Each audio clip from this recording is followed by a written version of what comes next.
Hey, I'm Alex Rackle from Board Game Co. and today I'm reviewing Gruntz from All Play. Gruntz is a two-player abstract strategy game disguised as a cutesy little war game. I'll also be covering the little mini expansion supplies. It gives you a few new things you can do. Before I dive into my review, how it plays, thoughts, opinions, and all that, please note that All Play, the makers of this game, are a channel sponsor. While this review is not sponsored, they do sponsor the channel, and please take that bias into account as we go through this.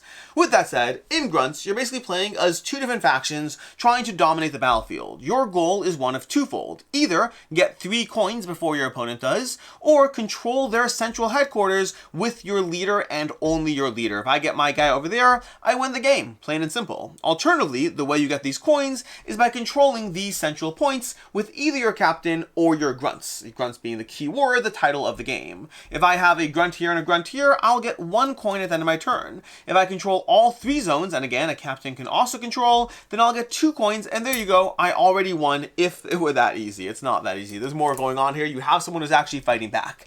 But that is how you win the game. Get coins or control their headquarters. In the game, you're going to be doing a pretty straightforward turn. You either move twice and then deploy, or you move once and then deploy twice. Do you need more units on the battlefield, or do you need to accomplish your goals? Which one are you going to be trying to do? Now, in the game, you are ultimately trying to get your grunts or leaders to these 3 central zones, or again, your leader all the way to enemy headquarters. Along the way, though, there'll be lots of murder and rampaging as you take out your opponents. And so I'll walk you through a few basic turns to show you how this kind of plays out. Let's start with a tactical deployment. I'll go ahead and start with a grunt over here. We'll throw a grunt over here, and why not, let's throw a little cannon on the board. We'll take a tank, connecting that little magnetic click over there to the board. This is going to define this as a tank with a shooting arm. It could have been a few things. It could have been a tank with a shooting arm. It could have been a tank with a deployment over here, so we can deploy units from there, or it could have been an anti-aircraft tank, preventing the enemy aircraft from flying around the battlefield. You choose, but your resources, your equipment are limited, and when they die, they are gone. Well, your grunts and your leader do respawn. Everything else is gone once it dies. So that's my deployment. My opponent can then respond to my deployment. They'll go ahead and they'll grab a little deployment, truck over here. They'll throw in a grunt as well, and maybe they'll throw in an aircraft for good measure. Because I have a tank on the board, throwing in a little bit of a bombardment tool over here is not the worst. They'll throw it in on the central back line. Aircraft go on these little puffs of smoke instead, and they travel along these lines that you can't totally see, but there's lots of little lines around the battlefield. With that, I'll go ahead and go first. Now again, ultimately my goal is to get my units to these 3 central zones, but obviously I need to be mindful of how my opponents can take me out. Now this unit over here, they can go ahead and walk to and hurt that person, so maybe I won't have that person immediately destroyed. What if we went ahead and we just went diagonally 1-2? They can still go there. I could go 1-2. You know what? We'll go ahead and just play it a little bit safer right now. We know that my tank is currently vulnerable because, oh no, this person meant to start over here. In my head, I knew as we're doing. My tank is vulnerable because this guy can go 1 and then 2 flying over my tank and destroying it because it's on the bomber side. If it was a fighter could not take down the tank, so it would have been a little bit more defended. But right now, because I know my tank's vulnerable, I'm going to go ahead and move my tank. That's where these player rates come into play. You can see how each type of unit moves. A tank moves up to 2 orthogonally. So I'll go ahead and keep it simple right now. Let's be a little threatening. We'll just go 1-2 over there. That's going to be our 1 movement. And then we'll deploy some things on the board. And in fact, because we have that fight in the back line, we'll actually throw a plane onto the board because then I can go ahead and kill him. Bombers cannot kill other planes. Fighters can kill other planes. So that's going to be a little bit of an edge in my favor, responding to what they're doing. And then we'll also throw our leader onto the board because he'll help move my grunts around the board. Although it's victim, you know what? It's fine. It's fine. We'll throw it out. Leaders respawn. It's over to his turn. He has to choose how he wants to respond to that threat because right now, again, this tank is currently no longer in the field of attack. In fact, these 2 spots are the only spots on the battlefield that cannot be crossed by an airline in any pathway. Right now, I'm a little bit on the defensive. If I stay here, I could cross the battlefield to not be in his line of vision over there, which might be the right move if we played it a little defensively. And then maybe, alternatively, let's not do that. We'll leave that over there, and what we'll do is we'll go ahead and go 1 over here, and then we'll also deploy 2. So we're going a little bit towards our goal, and we'll deploy as well. This time, we'll throw a tank into play with an anti-aircraft gun. We'll throw a tank, and we'll throw it over here, because enemy airplanes cannot fly over anti-aircraft guns, so this fighter could no longer go that way because this aircraft is stopping that from happening. We'll also do an additional deploy, because we also want to get things out, so we'll go ahead and throw another unit onto the board into that central zone over there. That would be, again, a move, deploy, deploy. Back to my turn over here, we have all these units we want to deal with. We could go 1-2 over there. That might have been the right move. Not entirely sure. Alternatively, we could go 1 and 2. So we take out, by going 1-2, we take out their weapon over here, and this is gone from the board. When your equipment dies, again, aside from your grunts and leaders, it is immediately destroyed. So that tank took it out. Amazing, great job, and now I can deploy 1. Let's go ahead and deploy another grunt over here, because you'll see how my general moves shortly.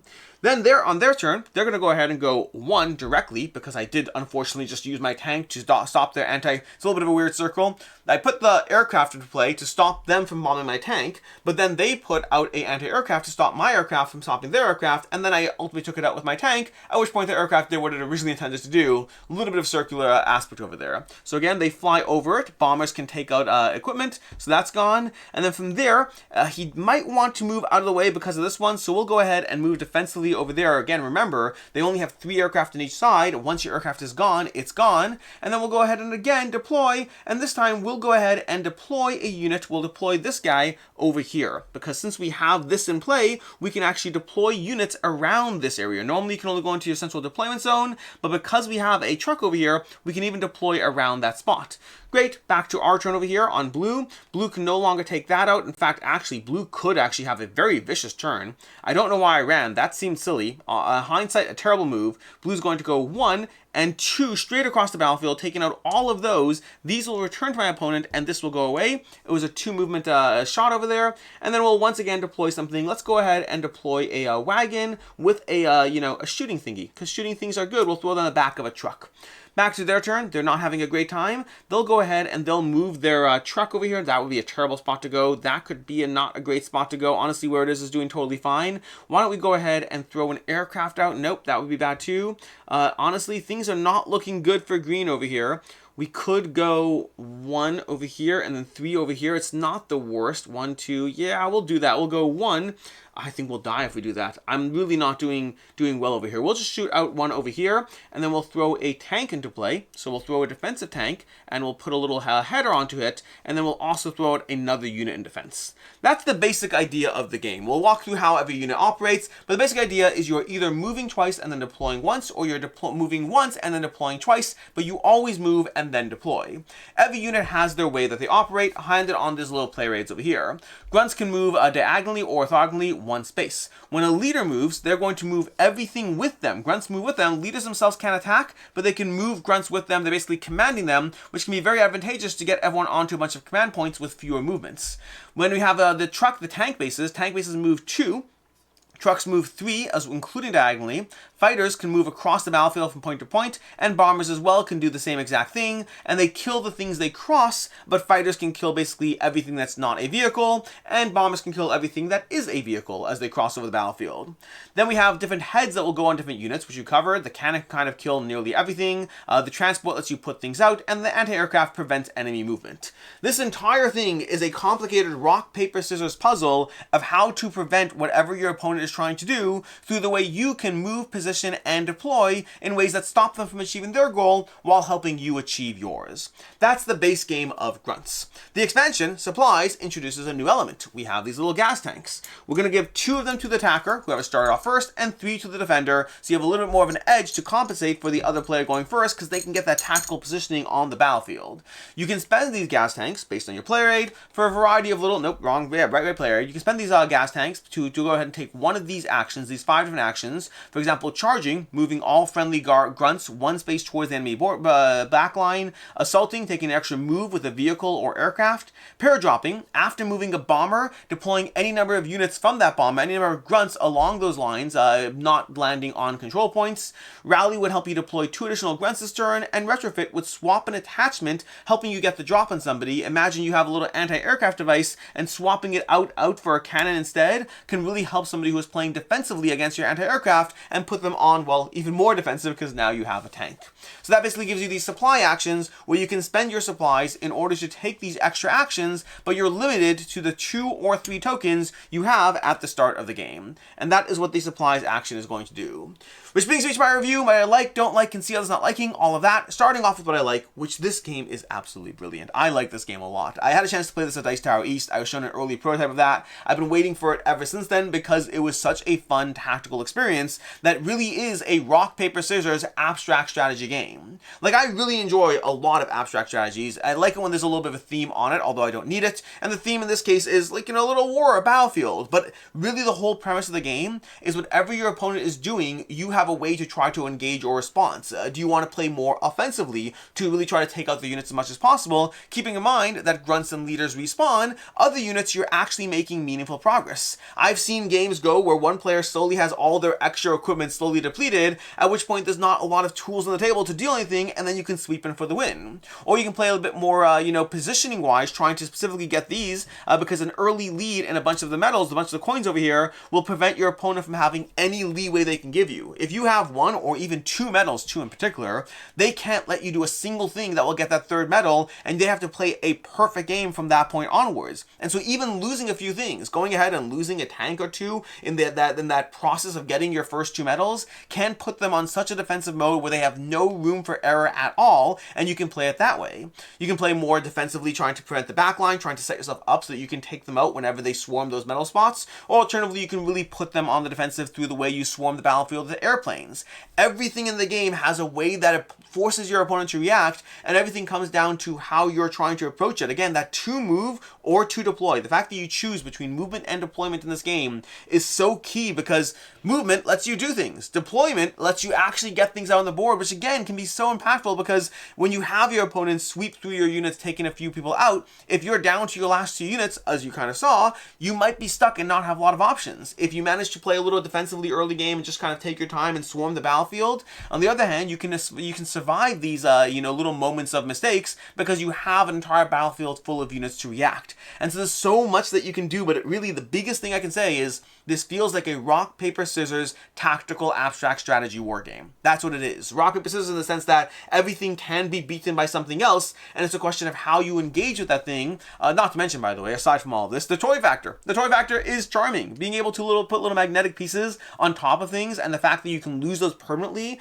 it's both a strategic element and a gameplay element. They really melded nearly perfectly the toy factor and the strategy factor all at once. My son, by the way, saw me playing with I was playing with my friend this game, and then my son saw these pieces and he's like, "You didn't tell me you get an Army Man game." I was like, "You're right, it is an Army Man toy game. I totally forgot about that." And then he proceeded to play with all the miniatures, because putting little magnetic tops on them is a fun thing to do. So there's a great toy factor, a lot of strategy, fits in a small box, nearly everything is great. The few things I'll note as far as things that are less great: first of all, I do find these lines to be fainter than I would like. I also think that in general, the way they have this barbed wire around the edge of the board kind of makes it seem like certain points should be connected when they're not. These connect along the various lines, and the barbed wire kind of makes it feel like they should connect, which is, again, a little small detail. I also hate mats like this. I really don't like mats like this. Trying to put a person down, they're often, again, like, I can't stand this person up on the center battlefield. That person's just, there you go, I got him. But when you sit there and try to do 2 or 3 times to get a person to stand up on the crease of a mat, at a certain point, you just play with your guys down because it's easier than having them fall down. I am not a fan of this mat at all. I know that for some people, mats like this are considered a premium upgrade as opposed to a board, which is so ugly and plain and flat, and I like ugly and plain and flat. I think play mats have a space. Folded mats with creases, I don't think they ever really do the job the way I'd want. Not to mention this one in particular, the way, maybe there's a different way to fold it, but the way it comes in the box, it doesn't even fit naturally within the box. It kind of lies on an edge. The mat to me is a component Debbie Downer amongst everything else working great. And then lastly, as far as the supplies expansion, this is kind of hit or miss for me. I like the supplies expansion for the variety that it provides, but I would say that my core experience here that I really enjoy is the Gruntz base game. The problem with the supplies expansion is it gives you so many tools that break the rules that it's impossible to properly react in a true rock, paper, scissors manner. Imagine you were playing rock, paper, scissors, but you had 3 tokens in the game that let you do things crazy. So I play rock, you play scissors, you give up a token, and suddenly you play giant smashing hand that destroys everything. Like, they just break the rules. The fact that I'm looking at the board, I'm like, okay, great, you have that anti-aircraft tank over there, so I have to go ahead and put something out to deal with that, but also, I'm not at any threat right now because your anti-aircraft tank can't go ahead and kill my other things, so I'm fine. And then you play a gas tank and you just turn into whatever you want, and suddenly you just sweep through my units. Now, it's not to say you can't anticipate that. You you absolutely can. It's that the problem is it really moves it from an elegant rock, paper, scissors, everything beats something else, to you just have a few key moments where you can do nearly anything and you can't fully play a defensive game around them. So it's not that I don't like the supplies expansion. I do like it for the variety, but the key word is for the variety. The core way I will play Gruntz is just Gruntz, and when you want to mix things up and have fun and just kind of like loosen the strategic aspect and lean into the craziness, the supplies is a fun little extra to add on. Again, it just changes the vibe of the game. As far as I can see others not liking, this can be a war of attrition. Sometimes it's a fast, simple game, and that's a good experience, but when it's a war of attrition of things slowly falling apart, it can sometimes feel like you're a little stifled because you're having all your units slowly destroyed, and it's not that you winning or losing. Winning or losing is fine. We're all adults here. But losing a slow game that you can't even feel that sense of control, that could be a slightly less fun element to it. And then also, it is very much an abstract. Don't let the cute theme fool you. This is an abstract strategy game that's all about trying to outmaneuver your opponent through the board state. Everything else, this war game element is just a cutesy vibe factor. You have to be okay with abstracts because that's very much what this is.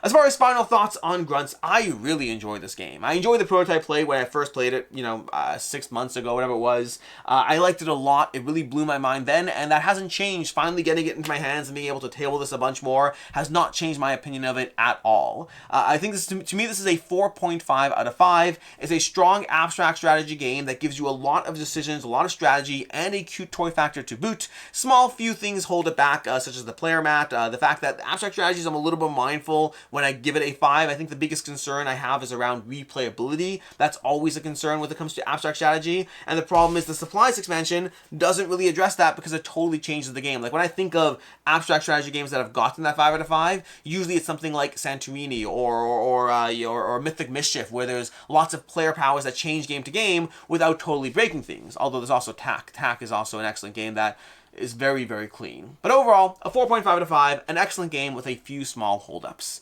As far as other game recommendations, I mentioned them already actually, but Santorini is an excellent abstract strategy game that does kind of give me similar vibes to the Tactical Battlefield while being very different in the actual implementation of the games. And then Tak, it kind of had that real element of I can't let a single mistake happen because if I do, you'll manage to sneak the win away from me. Tak is a pure, clean abstract with no abilities of any kind. It's just what you do, but it really does an excellent job, and I think Gruntz does as well.